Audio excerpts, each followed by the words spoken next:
My talk today is on inclusive classroom communication. The very first goal of my talk today is to help you to think about useful teaching strategies to facilitate inclusive instructor-to-student communication. So today, we're going to consider communicating across student differences. I'll start by identifying what some key student differences are, and then I'll discuss some of those implications for teaching. And lastly, I'll be providing some communication strategies for reaching all students.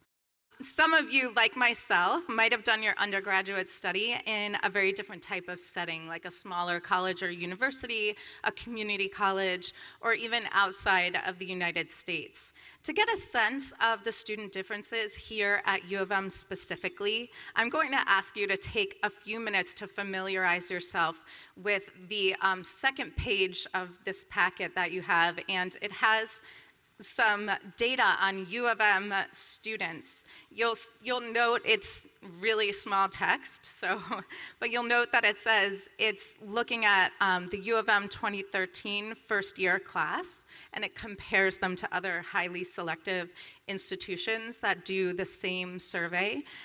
So I want to give you a couple of minutes to review the data and identify one or two things that you find interesting or surprising or that you think will be relevant to you in your teaching. And then I'll prompt you to share with your neighbor what you found particularly interesting. So I'll give you just a couple of minutes to familiarize yourself with the data. As I said, I realize it's a little bit small and hopefully it's legible, but I'll give you a couple minutes and then I'll prompt people to turn to a neighbor and have some discussion.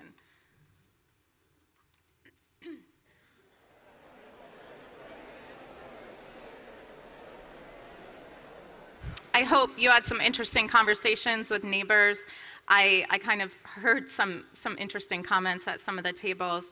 How many of you talked about items related to academics, like the students' self-rating on their academic ability or how many people expected to get a B or higher? Could I get a show of hands how many people talked about those? Okay, so just a small minority of people. As you'll see on the kind of bottom left of the handout, over 90% of UM students self-rated their academic ability as above average. So the UM students believe that they're pretty smart in comparison to the average person their age, and they're used to doing well in school. But for many of the students with this view of themselves, the actual academic expectations and workload at U of M can be quite shocking. We can see this from data gathered from UM seniors. So the data I'll be presenting from now on, in contrast to what you talked about, is U of M seniors. Through the University of Michigan Asks You, or UMA, survey from 2013. The UMA survey is given annually, and all undergraduates are invited to participate. In this question, students were asked how often various factors are obstacles to their academic success, and the data here is sorted by GPA. So the teal bar is 3.8 or higher, the yellow is 3.0 to 3.79, and then the navy bar is less than 3.0. And as you can see, hopefully it's somewhat legible. This is probably the hardest one to read. There are some obstacles for students doing well, and those obstacles tend to be more pronounced among students who are struggling academically. So the top obstacle is poor study behaviors, so waiting till the last minute, being distracted, having too much web surfing. That might resonate with some of you. I know that resonates with me for my own life. The second most common reason is depression and stress. Third is inadequate study skills, so knowing how to start, knowing how to organize material. And the fourth is competing job responsibilities, which might be surprising to some of you, but paid employment, students report, can be a significant obstacle to their success. academically. So in any class that you'll be teaching, particularly introductory courses where students are just transitioning to the new academic demands of U of M, you'll have students with a wide range of academic preparation, study skills, and competing outside responsibilities, which may affect their performance in your class. And for those of you that are teaching graduate students, you'll also find that their preparation may vary. So just some examples: in the social sciences, some come in with a lot of statistics background, and others come in with little to none. In professional schools like public health or SNRE, students come from a wide variety of majors in their undergraduate study, and some of them have had lots of natural sciences and others have had none. Of course, as you see from the student data, there are other differences as well. Actually, in my walking around, I saw tons of people talking about this, so I'm interested how many talked about family income. Okay, so it looks like a majority of you, definitely over half, raised their hands. So in the student profile data that you looked at, you might have noted the wide variety of student backgrounds in terms of family income, with a quite large proportion, 25%, coming from families who make $250,000 annually or more, and a small proportion, about 11%, coming from households that make less than $50,000 annually. So the UMA also asked students whether they thought students are respected here on campus regardless of their social class. As you can maybe barely read here, it goes from strongly disagree in the dark red to strongly agree in the dark blue. And as you can see, the differences aren't strongly pronounced, but students who are in the lowest income family income bracket are most likely to disagree that students are respected on campus regardless of social class, especially compared to those in the highest income bracket. How many of you talked about the race or ethnicity data? Okay, so about a third of you talked about that. You may have noted that those who identify as African American or Black, as well as those who identify as Latino or Chicano or Puerto Rican, are underrepresented compared to US population numbers. And here are responses to a similar UMA question about whether students feel they're respected regardless of their race or ethnicity. And as you can see, students who self-identify as being from underrepresented racial groups are more likely to disagree that U of M students are respected regardless of race, particularly those students who self-identify as Black. This is the last time I'll ask for a show of hands, I promise, but how many of you have heard of the BBUM Twitter hashtag? Okay, so it looks like more than half of you. For those who haven't heard of it, BBUM, that acronym stands for Being Black at University of Michigan, and it really brought the conversation of race and campus climate to the national stage in November of 2013. It was covered in the New York Times and other national outlets. So here are some quotes that bring to light some of the reasons students who self-identify as Black express that they feel they aren't respected on campus because of their racial identity. And I selected some quotes that speak to the classroom experience where you all will be interacting with students. So the quotes read, "When every room you stand in on campus, 9 times out of 10, you're the only one that is Black." Walking on eggshells to avoid being thrown into the category with the, quote, negative perceptions of Black people. Your idea in a group is not good enough until someone else says it.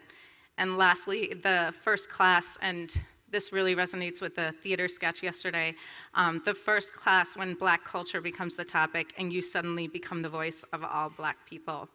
As these quotes from the BBUM movement and the UMA data show, student backgrounds really do influence whether students feel welcomed and respected on campus.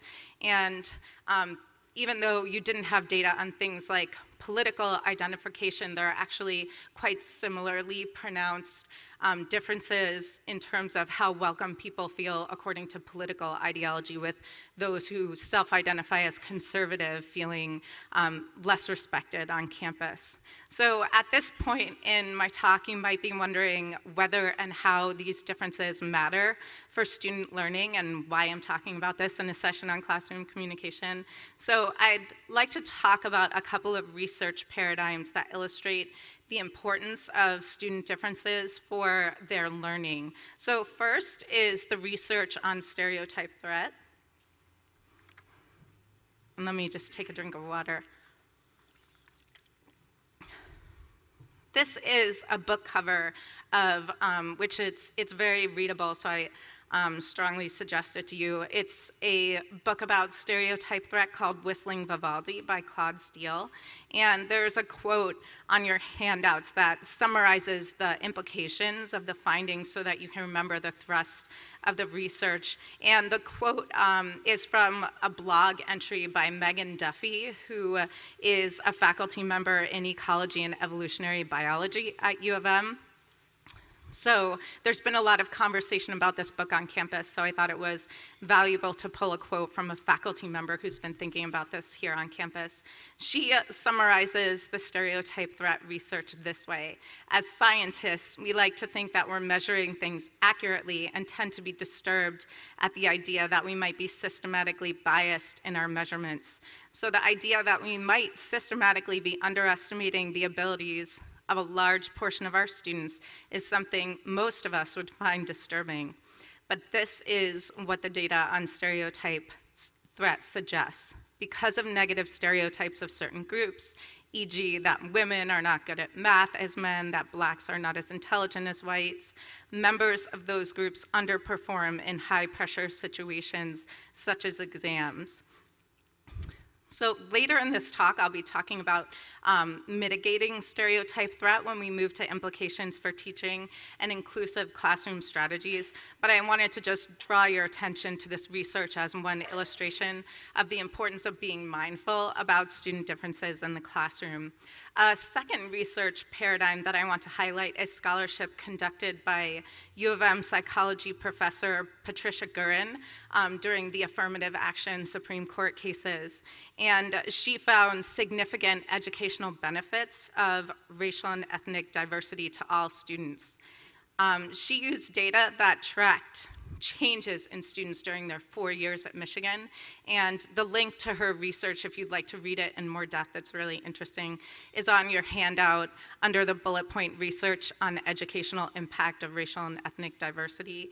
She examined how students were affected by their experiences of racial and ethnic diversity, and she actually looked at both in and out of the classroom experiences.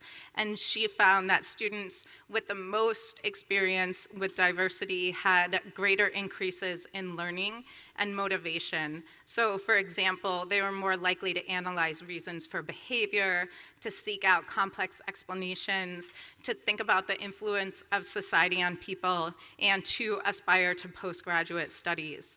Second, she also found that they had greater increases in engaged citizenship, so they were more likely to place importance on influencing the political structure. But it's important to note that many of these benefits depended on the quality of interactions that students had with diversity. So it was students who had positive experiences with diversity that had these benefits. So given that the educational benefits of diversity depend on the quality of those interactions with students among different backgrounds, this research has real implications for instructors in the classroom where students are interacting with faculty and peers who are different from themselves.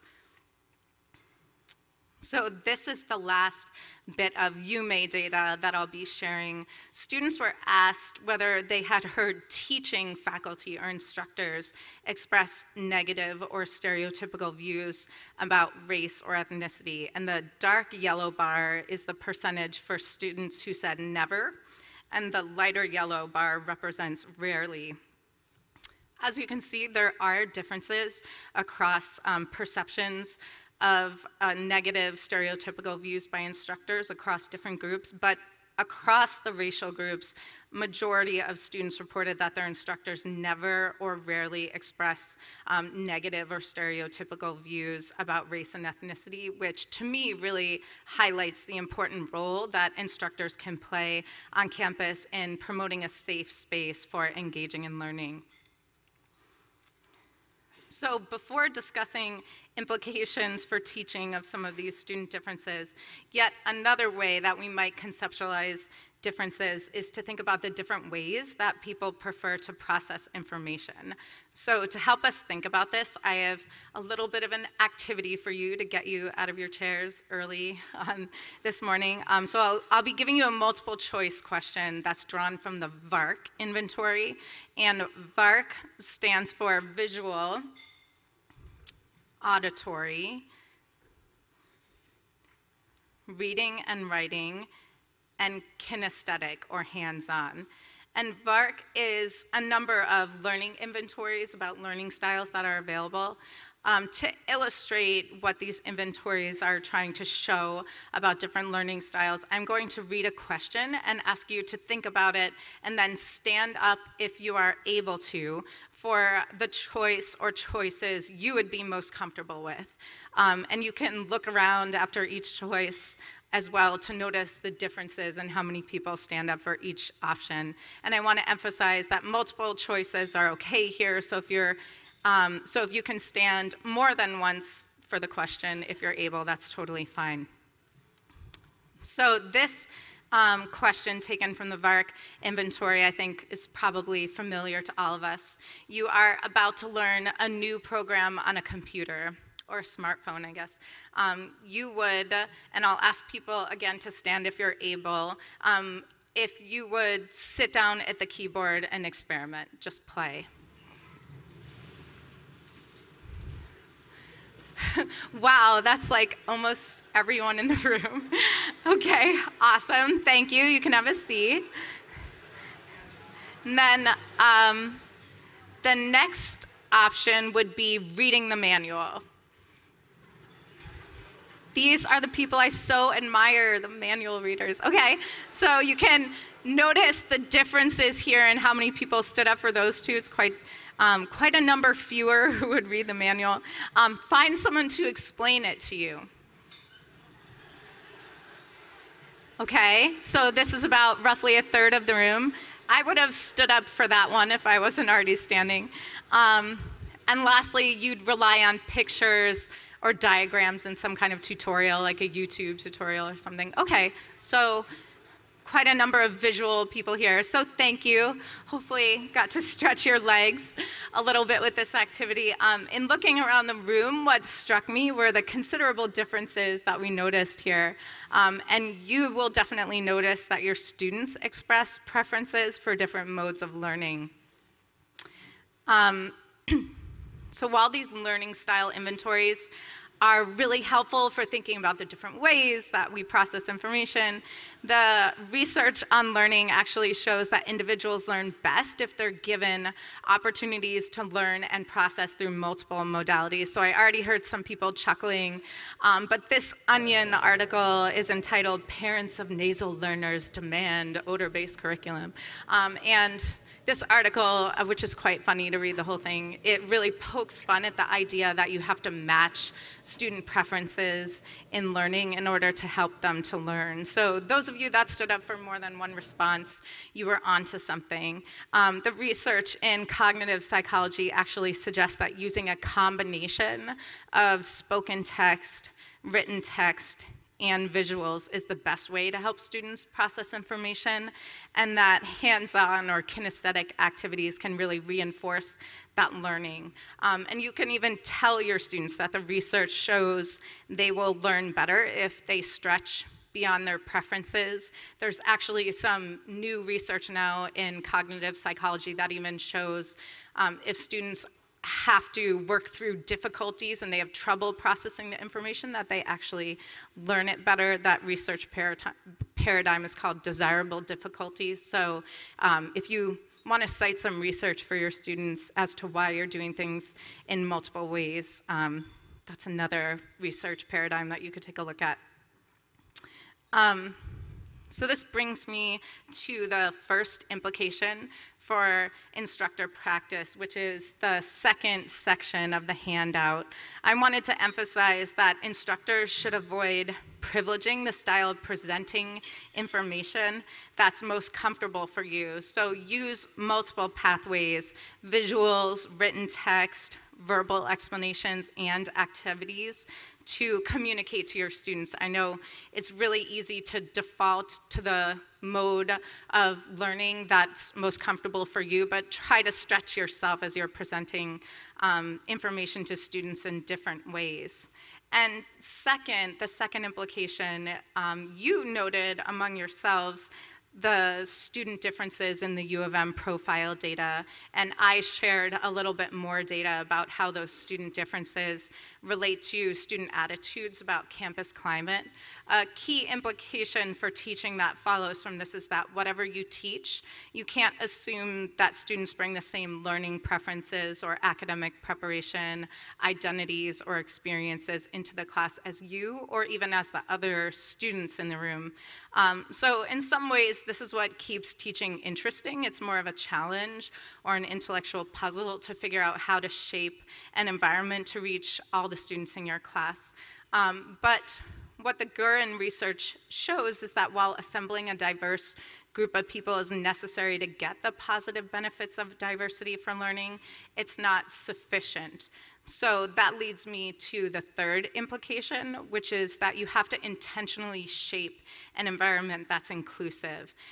Interactions have to be encouraged and effort taken to ensure that those interactions are positive.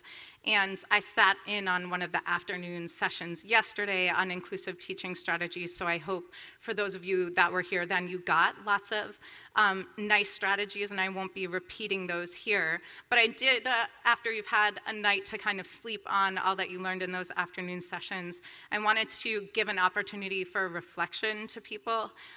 There's a nice visual illustration on the flip side of the student data handout to help you think about how you might shape an environment that's inclusive. It's entitled Classroom Climate, a Continuum.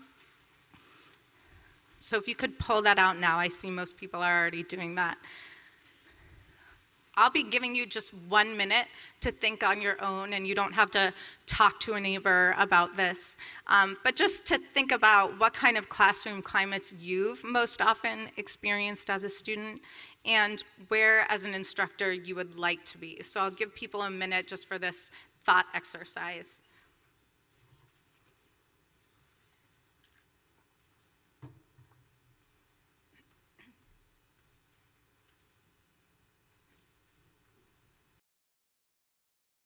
So I see a lot of people looking up. We've had about a minute for that reflection. Moving on to my fourth implication, since we learned from Gurin's research that the quality of student interactions depends on the quality of those interactions, instructors, as I mentioned earlier, really play a big role in making sure that students maximally gain from interacting with each other. And this really involves two things. First, planning for students to interact with each other and thus gaining experience working successfully with diverse individuals. And second, helping students constructively discuss diversity issues using the disciplinary tools at your disposal. So how might you do this given the range of disciplines represented here? Let me give a few concrete examples from classrooms we've seen on campus. If you do plan to use groups, and this really resonates with the case study you all did yesterday, you can follow the lab instructor who gathered data from his students on a variety of variables and used that information to assign lab groups with a deliberate mix of students, science majors and not, native Michiganders and not, English speakers and not, and then gave prescribed roles to rotate through, like note taker, report writer, and presenter. And I just want to note that you don't want to isolate students from underrepresented groups in such team settings based on what we've learned from stereotype threat.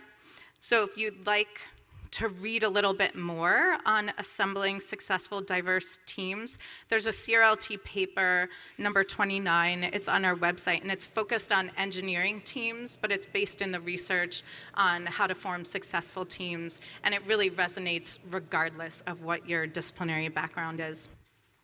In some classes, the topics themselves might provide natural connections to making linkages between the material and students' different backgrounds. So, for example, there was a linguistic instructor who prepared her students for discussions of language by having students reflect in writing and then share with the class their own family's experiences with language.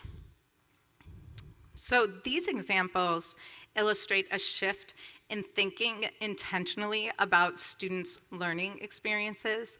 And this is the fifth and last implication that I want to emphasize, which is that you'll want to make a conscious shift in your perspective with less of a concern about yourself as a teacher or a performer and more of a concern with your ability to enable student learning. This shift in perspective is called the shift to learner-centered teaching. And I would say that it's definitely a process and something that you'll grow in, especially as you're thinking about the first day. It can feel very much about your performance in the front of the room.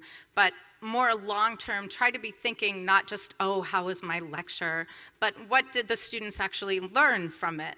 And to do that well means being clear initially about what you even want students to learn and being purposeful, selecting the teaching techniques that you use in class. So I'm going to make my last kind of big thematic shift here. And for the remaining portion of this talk, I'd like to discuss several specific strategies particularly well-suited for structuring communication in the classroom so that you can enhance the learning of all of your students.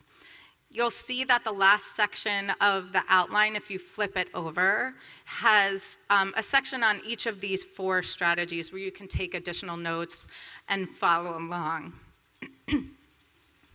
So as I mentioned earlier, when I say inclusive communication, I mean communication in 2 senses. First, how you communicate information to your students, but also how you provide opportunities for students to communicate their learning back to you. Some of what I'm going to highlight may seem really obvious, and that's great. Just think of this as a reminder. But I want to acknowledge that for many of you, this might be your very first time teaching in the classroom. So for those of you with more teaching experience, this might feel a little repetitive, but I'm hoping that regardless of your teaching background, you'll get some valuable information here. So I'm going to focus my remarks on 4 main points: clarifying assumptions, organizing material, engaging students, and checking learning. Before you can effectively communicate with students, you need to spend some time thinking about how you'll uncover the assumptions both you and your students bring to the classroom. And all of us bring assumptions into our classroom, assumptions which, if we don't check them or deal with them, can hinder the learning process. So how do you do this concretely? One useful way to uncover some of your students' assumptions is to use some kind of background knowledge probe appropriate to your discipline, like a simple question or an ungraded quiz or an early assignment that gives you insight into where they're starting from. I'm going to give a video example of Hans Rosling, who's a professor of global health in Sweden, to kind of illustrate what a background knowledge probe looks like and how it can be helpful. 10 years ago, I took on the task to teach global development to Swedish undergraduate students. That was after having spent about 20 years together with African institutions studying hunger in Africa. So I was sort of expected to know a little about the world. And I started in our medical university, Karolinska Institute, an undergraduate course called Global Health. But when you get that opportunity, you get a little nervous. I thought these students coming to us actually have the highest grade you can get in Swedish college system. So I thought maybe they know everything I'm going to teach them about. So I did a pre-test when they came. And one of the questions from which I learned a lot was this one: which country has the highest child mortality of these 5 pairs? And I put them together so that in each pair of country, one has twice the child mortality of the other. And this means that It's much bigger the difference than the uncertainty of the data. I won't put you at a test here, but it's Turkey, which is highest there, Poland, Russia, Pakistan, and South Africa. And these were the results of the Swedish students. I did it, so I got a confidence interval, which was pretty narrow, and I got happy, of course. I had 1.8 right answer out of 5 possible. That means that there was a place for a professor of international health and for my course. But one late night, when I was compiling the report, I really realized my discovery. I have shown that Swedish top students know statistically significantly less about the world than the chimpanzees.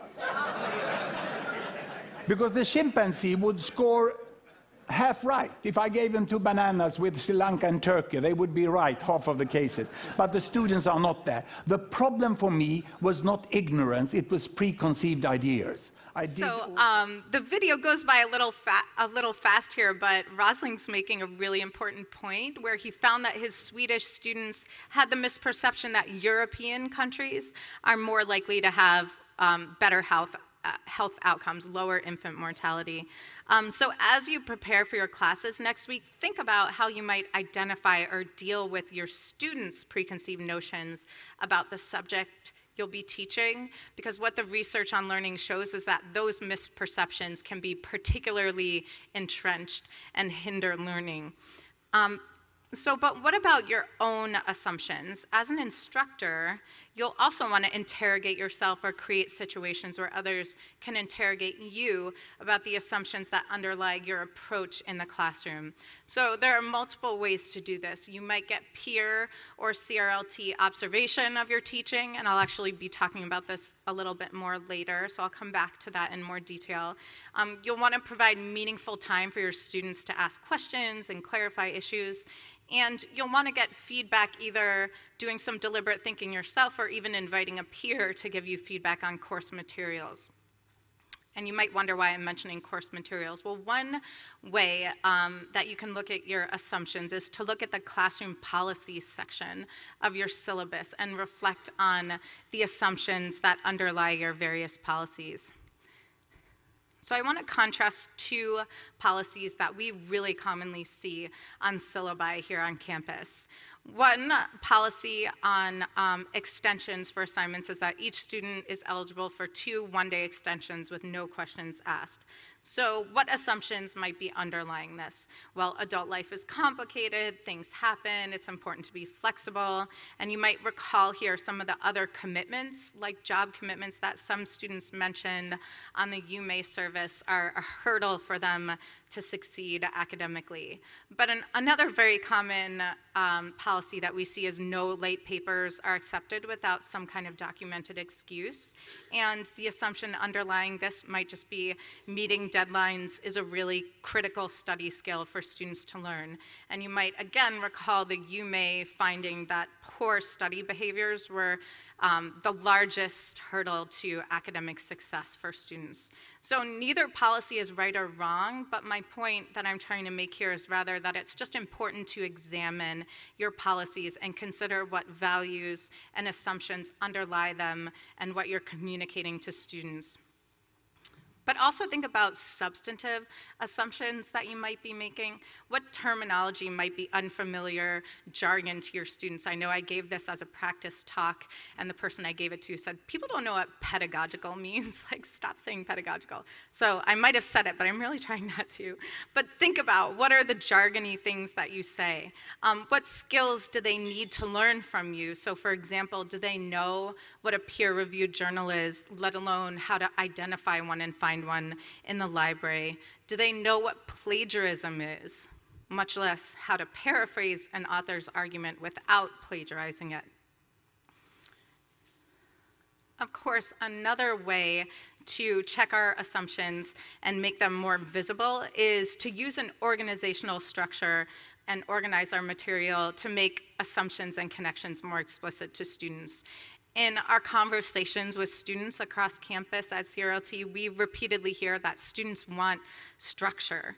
And we know from the science of learning that experts, you all in your disciplines, can help novices, so the students who will be in your classrooms, develop meaningful knowledge structures through organizing the material.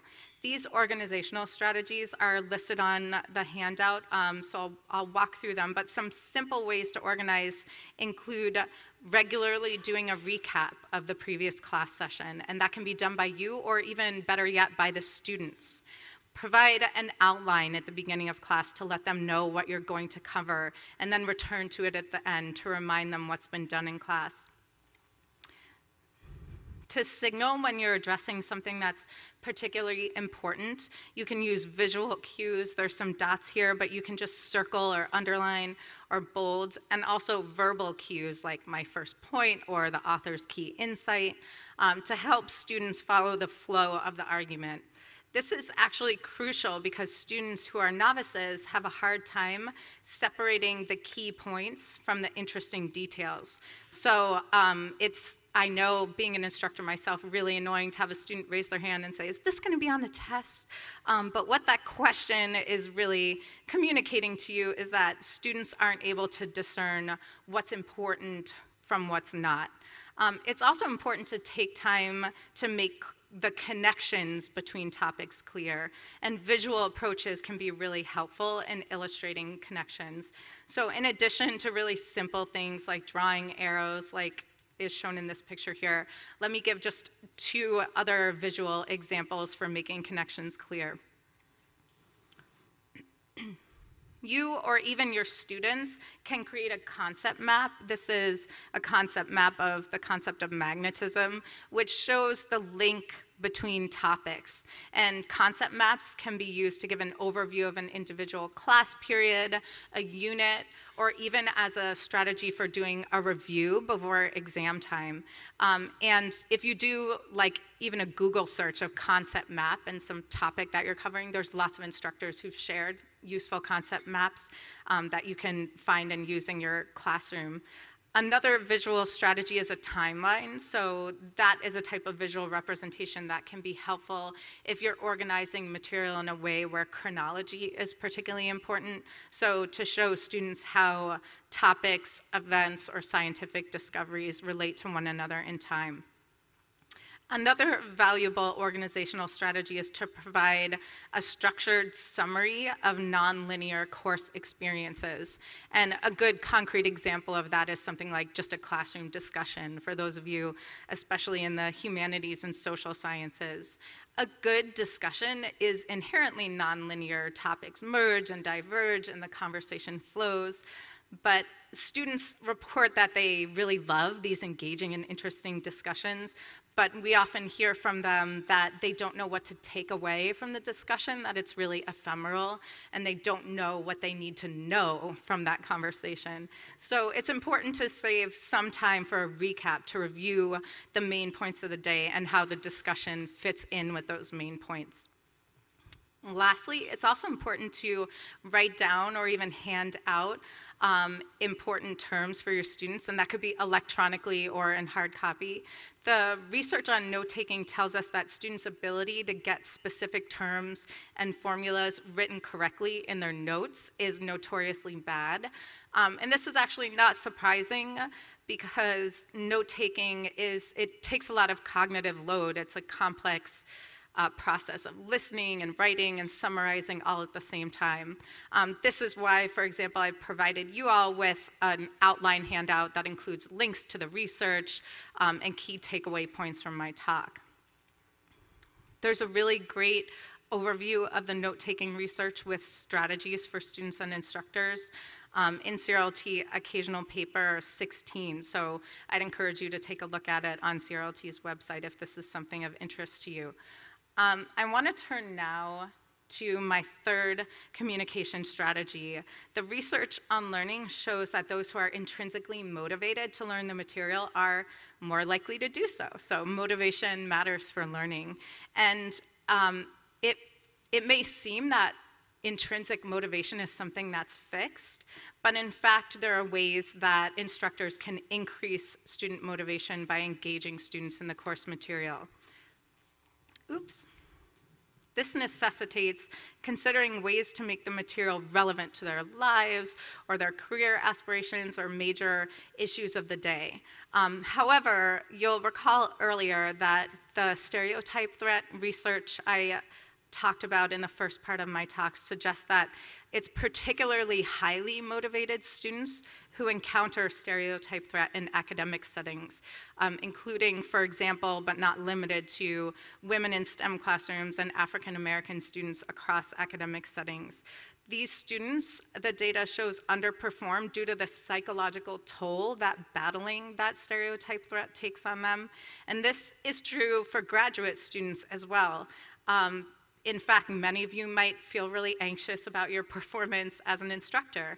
I know I was terrified the first time I was a GSI. So before giving strategies to increase student motivation, I want to give some strategies for mitigating stereotype threat and performance anxiety. So you can take a look at the last handout in today's session materials. Well, I guess it's the second to last, before the evaluation. It's entitled Strategies for Ensuring Success Under Stress. This is based on the research in cognitive and social psychology on stereotype threat and performance anxiety.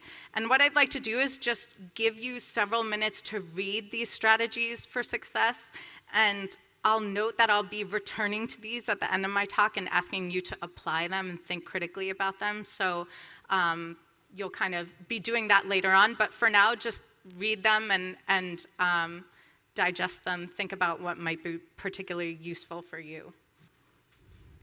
Okay, so now that you've considered many strategies for mitigating anxiety that either could be a barrier to your performance as an instructor or to your students academically, I want to share some other strategies to engage students and increase motivation in your class. A useful approach is to provide a wide variety of concrete examples of the phenomena you're studying, examples supplied by you, or better yet, by the students themselves, and that accomplishes two goals: to challenge or broaden the students' initial understandings of that phenomena, and to increase their chances of connecting to the material. A good example of this in practice is the sociology instructor who asks students to identify an image, a video, or some musical clip that illustrated the key concept from every theoretical reading in the course. Another approach is to build in opportunities to connect to the students' life and career goals. So for example, there was an environmental journalism class where students who hoped to go into the journalism profession participated in a pitch fest, is what the instructor called it. And there was a panel of local journalists for whom they pitched their environmental journalism ideas. And this really got students motivated to come up with excellent ideas. Finally, no matter how skilled you are at these various strategies, that doesn't necessarily mean learning has taken place. On your handout, under the section on checking learning, there's a quote that really drives this home by Angelo and Cross, who wrote an excellent book on assessing learning. They said, teaching without learning is just talking, much like I kind of feel like a talking head up here and have no idea at this point what you all are getting from my talk. So that's why it's important to check in with students before test time to find out what they're getting and what they're still struggling with. And there are lots of ways to do this, and I'll go over 4 possibilities which are listed on your outline. One strategy is to look for ways to connect to them as individuals. One GSI in communications surveyed her students about their backgrounds and interests before the semester even began to help her prepare to teach each unique set of individuals. So that helped her to figure out what would engage her students, and also built a foundation of trust so that her students were comfortable to go to her with questions or if they were struggling to learn. Another strategy is to encourage them just to come to office hours.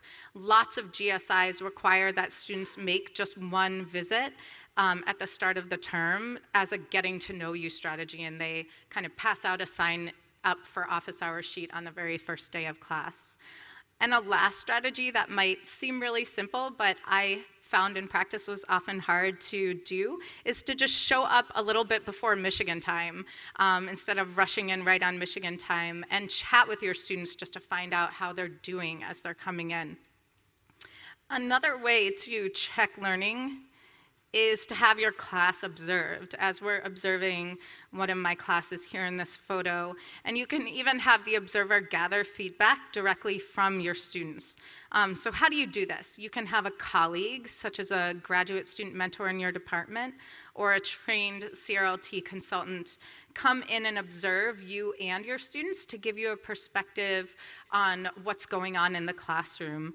CRLT actually has a team of graduate teaching consultants, many of whom are facilitating sessions all throughout this GSI teaching orientation, where they visit their GSI colleagues and consult with them about student feedback. So it's a really safe and confidential process.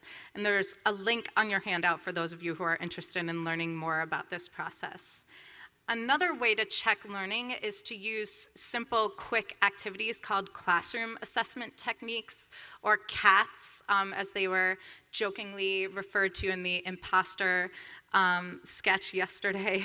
There's a great list of these in the GSI guidebook, and actually I noticed that the page number I listed was from last year's GSI guidebook on your outline, so I apologize. That's not the correct page, and I didn't have time to find the right one in the new GSI guidebook, but there is a page in your GSI guidebook where there's a nice table with all of these.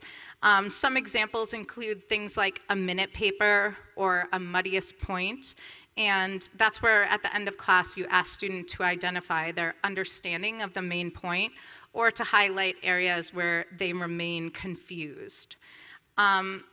So one final strategy is just to be flexible. Be prepared to make changes once you see what the students are learning and what they're still struggling with. So the information I've covered today should provide you with an overview of student diversity here at Michigan, as well as some concrete strategies for inclusive classroom communication.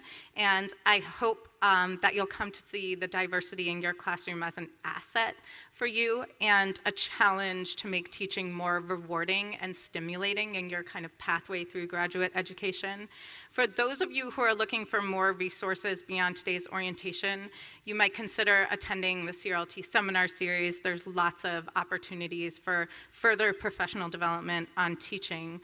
I'd like to end with a sort of minute paper of my own. If you turn to the reverse side of your handout, the strategies for ensuring success under stress, there are 2 reflection questions for you to consider, and I'd like you to just take 1 minute and identify some takeaways both for you in terms of your own teaching and for helping your students to overcome stress or performance anxiety.